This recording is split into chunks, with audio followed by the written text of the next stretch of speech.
This is going to be the seated pigeon hold. Now all you're going to need for this exercise is something behind you for support. I'm using a bench, you could use a wall, you could use the sofa, whatever best suits your needs. So the stretch is going to be on the outside of the hip, and more specifically your piriformis muscle.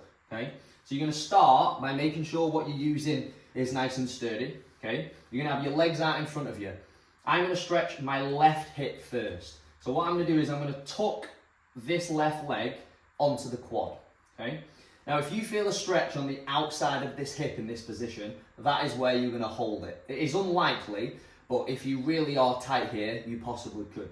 And then from there, what you're going to do is you're going to bring this knee as far as up as you need to feel the stretch on the hip.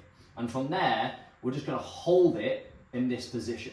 So the stretch again is on the outside of the hip in that piriformis muscle. So your program notes will tell you how long to hold this for. Now this is variation 1, and this can be challenging enough for some. Variation 2 is to take your left hand, or right hand if you're on the other side, and slowly start to apply pressure on the left knee. Okay? Now, when you apply pressure, if this gives you any sort of knee pain, don't go for this variation.